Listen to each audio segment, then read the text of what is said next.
हज़रत अबू हुरैरा रज़ियल्लाहु ताला अन्हु से रिवायत है कि रसूलुल्लाह सल्लल्लाहु अलैहि वसल्लम ने फरमाया, दो कलमे ऐसे हैं जो जुबान पर हल्के, मीज़ान यानी तराजू में भारी और रहमान को बहुत महबूब हैं।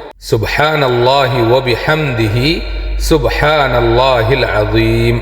अल्लाह पाक है और मैं उसकी तारीफ करता हूँ।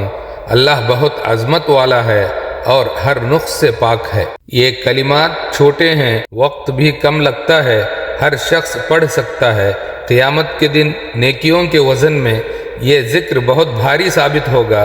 ये ज़िक्र अल्लाह ताला को ख़ास तौर पर पसंद है, क्योंकि इसमें तस्बीह, हम्द और अल्लाह की अज़मत बयान करना तीनों चीज़ें जमा हैं। हम रोज़मर्रा की ज़िंदगी में बेशुमार बातें करते हैं। अगर इसी ज़ुबान से ये दो कलिमात बार बार अदा हो तो आखिरत का ख़जाना जमा हो जाता है।